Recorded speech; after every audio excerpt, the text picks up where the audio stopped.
Peace and blessings, gentlemen. This is YPG Betancourt,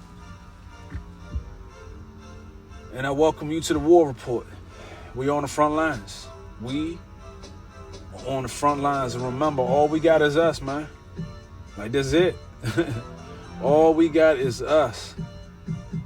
What I wanted to talk about today was the last time that I paid for a piece and the events that led me up to it. You know, I remember when I first got stationed in Europe.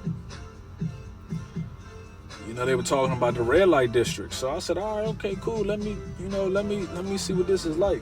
So I went there, and you know, I don't regret anything. Because I had a hell of a time. But I try to tell people, like, if a man has to leave with his wallet, he's not a real man. This is coming from somebody, like I said, I went to the red light district in Germany and Amsterdam. You know, some of the most beautiful women you will have ever seen in your life. You know, on every floor, there's a different flavor. At least at the one cat house that I went to, there was a different flavor. You know, on one floor you had, Asians. On the next floor you had straight Africans. On the next floor you had, girls from like, what was this, Caribbean? Man, beautiful. But I don't know, it just didn't sit right with me. So after going, I think I went there probably like 2 or 3 times, and then I just stopped. Granted, I was dealing with some local girls, so there was no need for me to pay for it. And before I continue, let me say that, you know how a woman is feminine by how much competition. No, let me take that back. A woman has to be submissive. A woman has to be feminine when there's competition around. Because in these places that I was talking about, prostitution was legal. So that cut out the middleman. You know, men went straight to the source because they ain't had to deal with none of that bullshit. And like I said, the women were feminine. I was like, whoa, I had never seen nothing like that before. Women so soft-spoken. You see what I'm saying? Social grace. It was because there was checks and balances.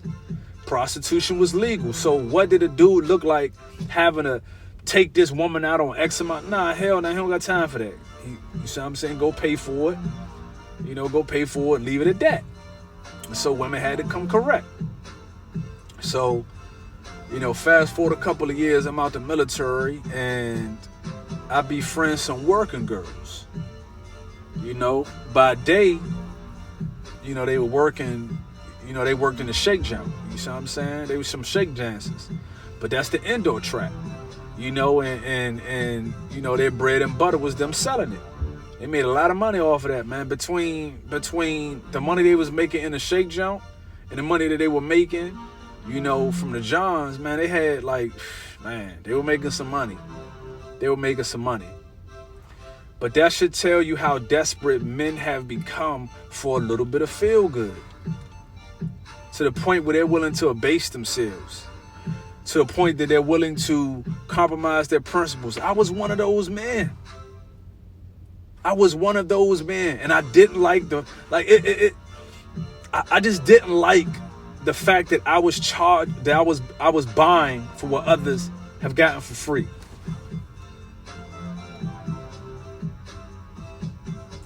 And the reason why I say that is because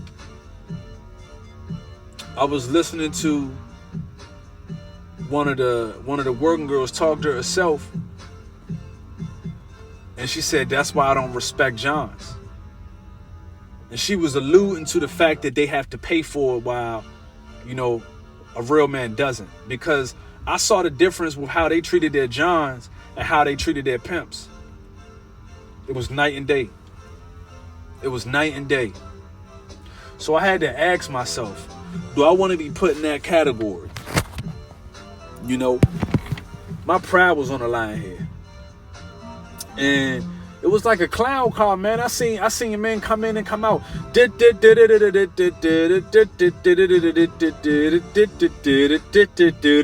seen him come in and come out in about an hour, right? It was nothing for like 15 dudes to come in an hour. It was nothing. It was nothing. And they would tell me, stories about their Johns. And I mean, this is like, trust and believe, this is just the first of many. This story in particular is just the first of many. This is just the first of many. And it's no hyperbole neither, man. Like, it pains me. Like, I don't regret it. I don't regret it because I had to learn. But it pains me when I see other men that lead with their wallets thinking that that's the way to get what they want, or that's how they can demand a woman's best. Gentlemen, do not put yourself in that category. You know, the weakest girl, because it was 3 of them. And when I say weakest, she, by no means, because she was a stunner, but she brought in at least, I would have to say, like 800 a night. At least 8 on a slow night. It was like 6+, but at least she was bringing in like 800 a night. Might take a day off or 2, but she was bringing in 800 a night. So that should tell you that men are willing to stoop to all new lows just for a little bit of feel good. Yeah, man, it's been like 13 years and I haven't looked back. It just kills me when I see, and don't get me wrong, I don't blame the women, because one thing that I've learned was that you cannot complain to the referees. You have to learn the rules. It's a dirty game. So when I see girls on OnlyFans, buying Phantoms and Bentleys, that's when you draw the line. You say, okay, whoever's buying what they're selling, they can't consider themselves real men.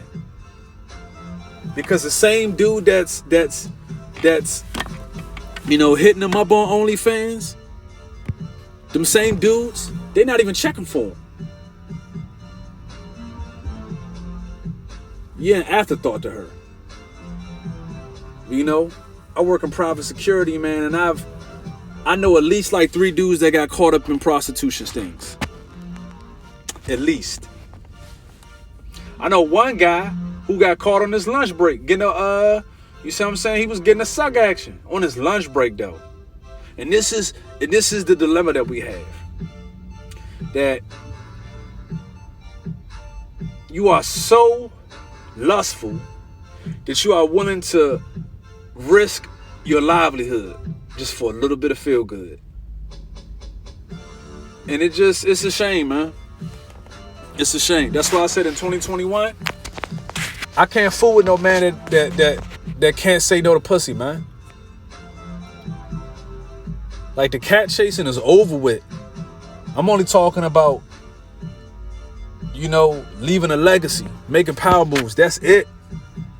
You see what I'm saying? The days of me walking around with my joint in my hand are over with. This is YPG Betancourt, and this is the War Report. Signing out.